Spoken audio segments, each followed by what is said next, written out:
ನೋಡಿ, ನಾವು ಇವತ್ತು ಇತಿಹಾಸದಲ್ಲಿ ಪುರಂದರದಾಸರನ್ನು, ಕನಕದಾಸರನ್ನೆಲ್ಲ ಪ್ರತಿನಿತ್ಯ ಸ್ಮರಣೆ ಮಾಡಿಕೊಳ್ತೀವಿ.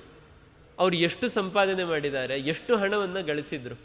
ಪುರಂದರದಾಸರು ತಾವು ಗಣಿಸಿದ ಹಣವನ್ನೆಲ್ಲ ದಾನ ಮಾಡಿ ತಾಳ ತಂಬೂರಿಗಳನ್ನು ಹಿಡಿದು ಭಗವಂತನ ದಾಸರಾಗಿ ಎಲ್ಲ ಕಡೆ ಆ ಭಕ್ತಿ ಸಿದ್ಧಾಂತವನ್ನು ಪ್ರಚಾರ ಮಾಡ್ತಾ ಹೋದರು. ಹಾಗಾಗಿ ನಾವು ಈ ಸಂದರ್ಭದಲ್ಲಿ ಒಂದು ದೊಡ್ಡ ಸಂದೇಶವನ್ನು ಪಡಿಬೇಕು ರಾಮಾಯಣದ ಮೂಲಕ. ಎಲ್ಲಿಯ ತನಕ ನಾವೊಂದು ಒಳ್ಳೆಯ ಕೆಲಸವನ್ನು ಮಾಡುತ್ತೇವೋ ಅದನ್ನು ನಮ್ಮ ಕಾಲ ಆದ ಬಳಿಕವೂ ಕೂಡ ಅನೇಕ ಸಜ್ಜನರು, ಸಾಧಕರು ಆ ಕಾರ್ಯದಿಂದ ಸಂತೋಷವನ್ನು ಪಡ್ತಾ ನಮ್ಮನ್ನು ಸ್ಮರಣೆ ಮಾಡಿಕೊಳ್ತಾ ಇರ್ತಾರೋ ಅಲ್ಲಿಯ ತನಕ ನಮಗೆ ಸ್ವರ್ಗಲೋಕದಲ್ಲೋ ಅಥವಾ ಅದಕ್ಕಿಂತ ಮೇಲಿನ ಲೋಕಗಳಲ್ಲೋ ನೆಮ್ಮದಿ, ಸುಖಗಳು ದೊರೀಲಿಕ್ಕೆ ಸಾಧ್ಯ ಆಗುತ್ತೆ. ದೇವರಿಗೆ ನಾವು ಹತ್ತಿರ ಹೋಗಲಿಕ್ಕೆ ಸಾಧ್ಯ ಆಗುತ್ತೆ. ಅಷ್ಟೇ ಅಲ್ಲ, ಅವರು ಮಾಡಿದಂತಹ ಪುಣ್ಯ, ಆ ಎಲ್ಲ ಪುಣ್ಯದ ಒಂದು ಭಾಗ ನಮಗೂ ಕೂಡ ಬರುತ್ತೆ ಅಂತ. ಹಾಗಾಗಿ ಆ ಏನು ವಿಶೇಷವಾಗಿ ನಾವು ಜ್ಞಾನವನ್ನು ಸಂಪಾದನೆ ಮಾಡುತ್ತೀವಿ ಅದನ್ನು ಉಪದೇಶ ಮಾಡಿದಾಗ, ಆ ಜ್ಞಾನ ಪರಂಪರೆ ಮುಂದುವರಿದಾಗ ನಮ್ಮಿಂದ 10ನೇ ತಲೆಮಾರಿನವರು ಅವರು ಆ ಜ್ಞಾನ ಪರಂಪರೆಯಿಂದ ಜ್ಞಾನವನ್ನು ಪಡೆದು ಅವರು ಅಧ್ಯಯನ ಮಾಡ್ತಾ ಇದ್ದಾರೆ, ಅವರ ಶಿಷ್ಯರಿಗೆ ಅವರು ಉಪದೇಶ ಮಾಡ್ತಾ ಇದ್ದಾರೆ ಅಂದರೆ ಆ ಎಲ್ಲ ಪುಣ್ಯವೂ ಕೂಡ ನಮಗೆ ಬರುತ್ತೆ ಅಂತ ಈ ಸಂದರ್ಭದಲ್ಲಿ ನಾವು ರಾಮಾಯಣದಿಂದ ಅರ್ಥ ಮಾಡಿಕೊಳ್ಬೇಕು. ನೋಡಿ ಎಷ್ಟು ಅದ್ಭುತ. ವಾಲ್ಮೀಕಿಗಳು ರಾಮಾಯಣವನ್ನು ರಚನೆ ಮಾಡಿ ಕೋಟ್ಯಾಂತರ ವರ್ಷಗಳೇ ಕಳೆದು ಹೋಗಿಬಿಡ್ತು. ಯಾಕೆಂದರೆ 24ನೇ ತ್ರೇತಾಯುಗದಲ್ಲಿ ರಾಮಾಯಣ ನಡೆದಿದ್ದು. ಆಗ ವಾಲ್ಮೀಕಿಗಳು ರಾಮಾಯಣವನ್ನು ರಚನೆ ಮಾಡಿದ್ದು. ಮುಂದೆ ಈ ಬಾಲಕಾಂಡದಲ್ಲೇ ಬರುವಂತೆ ಪ್ರಾಪ್ತ ರಾಜ್ಯಸ್ಯ ರಾಮಸ್ಯ ಅಂತ ರಾಮನ ಪಟ್ಟಾಭಿಷೇಕ ಆದ ಬಳಿಕ ಈ ರಾಮಾಯಣದ ರಚನೆ ನಡೀತು ಅಂತ ವಾಲ್ಮೀಕಿ ರಾಮಾಯಣದಲ್ಲೇ ಅದರ ಉಲ್ಲೇಖ ಇದೆ. ಹಾಗಾಗಿ ಅಷ್ಟು ಕೋಟ್ಯಾಂತರ ವರ್ಷಗಳ ಹಿಂದೆ ನಡೆದಂತಹ ಆ ರಾಮನ ಕಥೆಯನ್ನು ವಾಲ್ಮೀಕಿಗಳು ರಚನೆ ಮಾಡಿದ್ರು. ಅವರ ತಪಸ್ಸಿನ ಫಲವಾಗಿ ಇವತ್ತಿನ ತನಕ ಕೋಟಿ ಕೋಟಿ ಜನ ಆ ರಾಮನ ಕಥೆಯನ್ನು ತಿಳಿದು ರಾಮನಿಂದ ತಮ್ಮ ಜೀವನದಲ್ಲಿ ತಾವು ಪ್ರಭಾವಿತರಾಗಿ, ಯಾರೋ ಒಬ್ಬರು, ಒಂದು ಕುಟುಂಬ, ಒಂದು ಊರು, ಒಂದು ದೇಶ ಅಲ್ಲ, ಇಡೀ ಪ್ರಪಂಚವೇ ಆ ರಾಮಾಯಣದಿಂದ ಇವತ್ತು ಪ್ರಭಾವಿತವಾಗಿ ಜೀವನದಲ್ಲಿ ಸುಖವನ್ನು ಪಡಿತಾ ಇದೆ ಅಂತ ಅಂದರೆ ಆ ಪುಣ್ಯ ಎಲ್ಲ ವಾಲ್ಮೀಕಿಗಳಿಗೆ ಸಲ್ಲತ್ತೆ ಅಂದರೆ ಎಷ್ಟು ರೋಮಾಂಚಕ ಅನ್ನುವುದನ್ನು ನಾವು ಇಲ್ಲಿ ಅರ್ಥ ಮಾಡಿಕೊಳ್ಬೋದು. ಹೀಗೆ ಬ್ರಹ್ಮದೇವರು ಅನುಗ್ರಹವನ್ನು ಮಾಡಿ ಹೊರಟು ಹೋಗ್ತಾರೆ. ಆಮೇಲೆ ವಾಲ್ಮೀಕಿಗಳ ಶಿಷ್ಯರಿಗೆಲ್ಲ ತುಂಬ ಸಂತೋಷ ಆಗುತ್ತೆ. ಏನು ಅದ್ಭುತ, ಇಂತಹ ಪವಾಡ ನಡೆದು ಬಿಡ್ತು ಇವತ್ತು. ಇದ್ದಕ್ಕಿದ್ದಂತೆ ನಾರದರು ಬಂದರು, ನಮ್ಮ ಗುರುಗಳ ಬಾಯಿಂದ ಅವರಿಗೆ ಗೊತ್ತಾಗದಂತೆ ಮಂಗಳ ಪದ್ಯದ ರಚನೆಯೂ ಕೂಡ ಆಗಿಬಿಡ್ತು.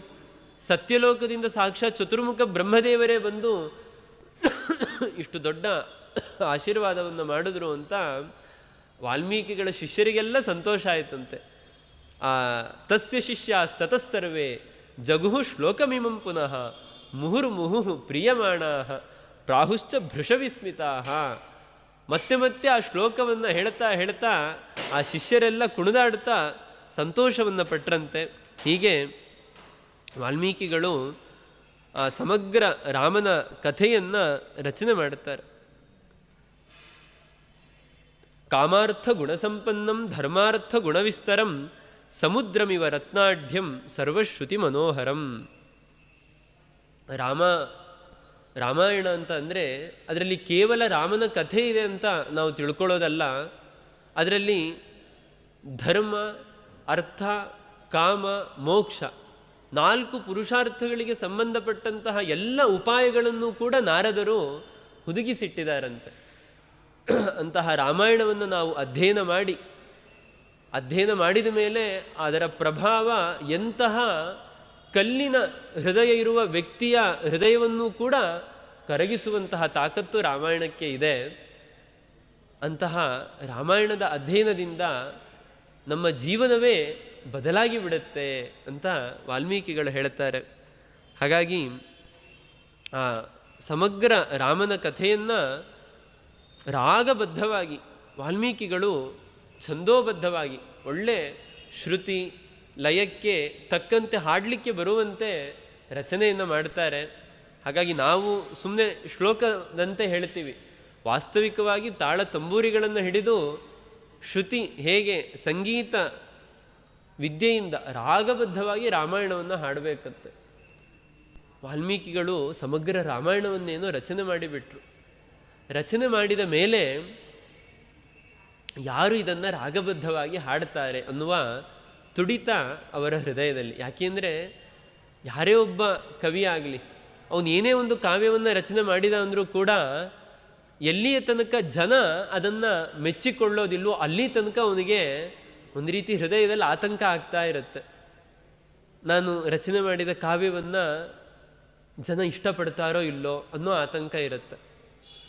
ಹಾಗಾಗಿ ವಾಲ್ಮೀಕಿಗಳಿಗೂ ಕೂಡ ಸಹಜವಾಗಿ ಇಷ್ಟು ದೊಡ್ಡ ಗ್ರಂಥ, ಅದು ಕೇವಲ ಕಾವ್ಯ ಅಲ್ಲ, ಶಾಸ್ತ್ರ ಕಾವ್ಯ, ಎಲ್ಲ ಶಾಸ್ತ್ರದ ಅಪರೂಪದ ಧರ್ಮ ಸೂಕ್ಷ್ಮಗಳು, ಅಪರೂಪದ ಪ್ರಮೇಯಗಳಿಂದ ಕೂಡಿದಂತಹ ಕೃತಿ ಇದು. ಬ್ರಹ್ಮದೇವರ ಅನುಗ್ರಹದಿಂದ ನಾನೇನೋ ರಚನೆ ಮಾಡಿದ್ದೀನಿ, ಆದರೆ ಜಗತ್ತು ಇದನ್ನು ಹೇಗೆ ಸ್ವೀಕಾರ ಮಾಡುತ್ತೆ ಅನ್ನುವ ಒಂದು ಕಾತರ ವಾಲ್ಮೀಕಿಗಳ ಹೃದಯದಲ್ಲಿ ಕಾಡ್ತಾ ಇತ್ತು. ಹಾಗಾಗಿ ವಾಲ್ಮೀಕಿಗಳು ಮತ್ತು ಯಾರು ಇದನ್ನು ರಾಗಬದ್ಧವಾಗಿ ಹಾಡ್ತಾರೆ ಅಂತ ಅವರು ಯೋಚನೆ ಮಾಡ್ತಾ ಇದ್ರಂತೆ. ಯಾಕೆಂದರೆ ಒಳ್ಳೆ ಇಂಪಾದ ಕಂಠ ಶ್ರೀ ಇರಬೇಕು, ಜೊತೆಗೆ 24,000 ಶ್ಲೋಕವನ್ನು ಧಾರಣೆ ಮಾಡುವಂತಹ ಬುದ್ಧಿಶಕ್ತಿ ಇರಬೇಕು. ಅಷ್ಟನ್ನು ಧಾರಣೆ ಮಾಡಿ ನೆನಪಿನಲ್ಲಿ ಇಟ್ಟುಕೊಂಡು ಅದನ್ನು ರಾಗವಾಗಿ ಹಾಡುವ ಶಕ್ತಿ ಇರಬೇಕು. ಯಾರಿಗೆ ಇದನ್ನು ಉಪದೇಶ ಮಾಡಲಿ ಅಂತ ವಾಲ್ಮೀಕಿಗಳು ಯೋಚನೆ ಮಾಡ್ತಾ ಇರ್ತಾರೆ.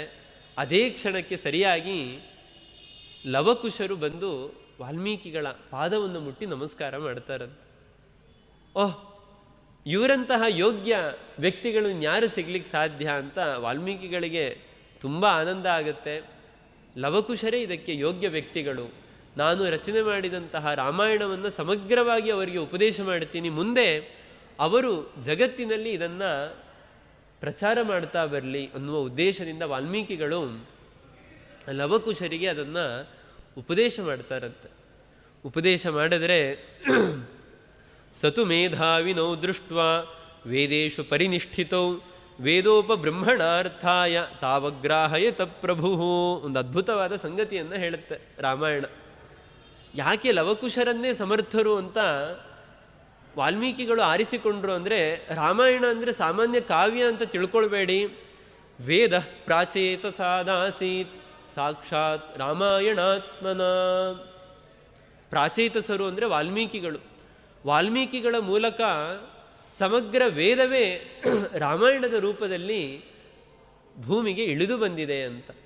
ಹಾಗಾಗಿ ಸಮಗ್ರ ವೇದಗಳ ಸಾರ ರಾಮಾಯಣದಲ್ಲಿ ಹುದುಗಿದೆ.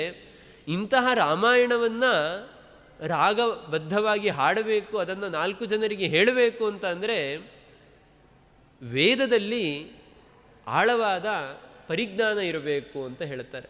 ಅಂದರೆ ಯಾರು ಚೆನ್ನಾಗಿ ವೇದಾಧ್ಯಯನವನ್ನು ಮಾಡಿರ್ತಾರಲ್ವ, ಯಾರಿಗೆ ವೇದ ಮಂತ್ರಗಳ ರಹಸ್ಯವಾದ ಅರ್ಥವನ್ನು ತಿಳಿಲಿಕ್ಕೆ ಆಗಿರುತ್ತೆ, ಯಾರು ಆ ವೇದ ಮಂತ್ರಗಳ ಅರ್ಥವನ್ನು ತಿಳಿದು ಆ ಮಂತ್ರಾರ್ಥವನ್ನು ಹೃದಯದಲ್ಲಿ ಆಸ್ವಾದಿಸ್ತಾ ಸಂತೋಷವನ್ನು ಪಡ್ತಾ ಇರ್ತಾರೋ ಅಂತಹ ವ್ಯಕ್ತಿಗಳಿಗೆ ಮಾತ್ರ ರಾಮಾಯಣದ ಹೃದಯ ಅರ್ಥ ಆಗುತ್ತೆ. ಬೇರೆಯವರಿಗೆ ಅರ್ಥ ಆಗೋದೇ ಇಲ್ಲ ಅಂತ ಏನೂ ಅಲ್ಲ, ನಮಗೂ ನಮ್ಮ ಯೋಗ್ಯತೆಗೆ ತಕ್ಕಂತೆ ಅರ್ಥ ಆಗುತ್ತೆ. ಆದರೆ ಚೆನ್ನಾಗಿ ವೇದಾಧ್ಯಯನವನ್ನು ಮಾಡಿದ ವ್ಯಕ್ತಿ ರಾಮಾಯಣವನ್ನು ಎಷ್ಟು ಆಸ್ವಾದಿಸ್ತಾನೋ ಹಾಗೆ ಬೇರೆಯವರಿಗೆ ರಾಮಾಯಣವನ್ನು ಆಸ್ವಾದನೆ ಮಾಡಲಿಕ್ಕಾಗೋದಿಲ್ಲ ಅಂತ. ಯಾಕೆಂದರೆ ವೇದೋಪಬ್ರಹ್ಮಣಾರ್ಥಾಯ ಅಂತ ಹೇಳ್ತಾರೆ. ಆ ವೇದದ ಅರ್ಥ ರಾಮಾಯಣದಲ್ಲಿ ಹರಿದು ಬಂದಿದೆ. ಹಾಗಾಗಿ ರಾಮಾಯಣವನ್ನು ಚೆನ್ನಾಗಿ ಆಸ್ವಾದನೆ ಮಾಡಬೇಕು ಅಂದರೆ ವೇದ ಮಂತ್ರಾರ್ಥಗಳ ಆಸ್ವಾದನೆಯನ್ನು ಮಾಡಿ ಪ್ರಬುದ್ಧನಾದಂತಹ ವ್ಯಕ್ತಿಗೆ ಮಾತ್ರ ಪರಿಪೂರ್ಣವಾಗಿ ಆಸ್ವಾದನೆ ಮಾಡಲಿಕ್ಕೆ ಸಾಧ್ಯ. ಅಂತಹ ಯೋಗ್ಯರಾದ ಲವಕುಶರನ್ನು ಕಂಡು ವಾಲ್ಮೀಕಿಗಳು ಹೃದಯ ತುಂಬಿ ಸಂತೋಷದಿಂದ ಸಂಪೂರ್ಣ 24,000 ಶ್ಲೋಕಗಳಿಂದ ಕೂಡಿದ ಸಮಗ್ರ ರಾಮಾಯಣವನ್ನು ಲವಕುಶರಿಗೆ ವಾಲ್ಮೀಕಿಗಳು ಉಪದೇಶ ಮಾಡ್ತಾರಂತೆ. ಉಪದೇಶ ಮಾಡಿದ್ರೆ ಆ ಲವಕುಶರು ಸಾಮಾನ್ಯನ ರಾಮನ ಮಕ್ಕಳು. ಹಾಗಾಗಿ ಅವರಲ್ಲಿ ಎಂತಹ ಧಾರಣ ಶಕ್ತಿ ಇರುತ್ತೆ ಅಂದರೆ ಅಷ್ಟೂ ಶ್ಲೋಕಗಳನ್ನು ತಾವು ಬುದ್ಧಿಸ್ಥ ಮಾಡಿಕೊಂಡು ಅದನ್ನು ರಾಗವಾಗಿ ಹಾಡ್ತಾರಂತೆ. ಎಲ್ಲಿ ಹಾಡ್ತಾರೆ ಅಂತ ಅಂದರೆ ವಾಚೋವಿಧೇಯಂ ತತ್ಸರ್ವಂ ಅಂತ ಹೇಳ್ತಾರೆ. ವಾಚೋವಿಧೇಯ ಎಲ್ಲ ಕಂಠಸ್ಥವಾಗಿ ಬಿಡುತ್ತೆ ಅವರಿಗೆ. ಆ ಋಷಿಗಳ ಆಶ್ರಮದ ಸಮೀಪದಲ್ಲಿ ಅನೇಕ ಋಷಿಗಳು ಒಂದು ಗೋಷ್ಠಿಯನ್ನು ಮಾಡ್ತಾ ಇರ್ತಾರಂತೆ. ಅನೇಕ ಋಷಿಮುನಿಗಳು ಬಂದು ಸೇರಿರ್ತಾರೆ. ಅಂತಹ ಒಂದು ಋಷಿಗಳ ಮಧ್ಯದಲ್ಲಿ ಲವಕುಶರು ರಾಮಾಯಣವನ್ನು ಹಾಡ್ತಾರಂತೆ. ಆ ಲವಕುಶರ ಮುಖದಿಂದ ರಾಮಾಯಣವನ್ನು ಕೇಳಲಿಕ್ಕೆ ಆರಂಭ ಮಾಡಿದ್ರೆ ಆ ಋಷಿಗಳಿಗೆಲ್ಲ ಕಣ್ಣಿನಿಂದ ಆನಂದ ಬಾಷ್ಪ ಬರ್ತಾ ಇದೆ. ಸಮಯ ಹೋಗಿದ್ದೇ ಗೊತ್ತಾಗಲಿಲ್ಲ ಅಂತೆ. ಸಮಗ್ರ ರಾಮಾಯಣವನ್ನು ಮೈಮರೆತು ಲವಕುಶರ ಮೂಲಕ ಎಲ್ಲ ಋಷಿಮುನಿಗಳು ಶ್ರವಣವನ್ನು ಮಾಡಿದ್ರಂತೆ. ಶ್ರವಣವನ್ನು ಮಾಡಿದ್ರೆ ಹ್ಲಾದಯತ್ ಸರ್ವಗಾತ್ರಾಣಿ ಮನಾಂಸಿ ಹೃದಯಾನಿ ಚ ಅಂತ ವಾಲ್ಮೀಕಿಗಳು ಹೇಳ್ತಾರೆ. ಎಲ್ಲರ ಹೃದಯ ಮನಸ್ಸು ಎಲ್ಲವೂ ಕೂಡ ಆನಂದದಿಂದ ತುಂಬಿತಂತೆ. ತುಂಬ ಸಂತೋಷ ಆಗುತ್ತೆ.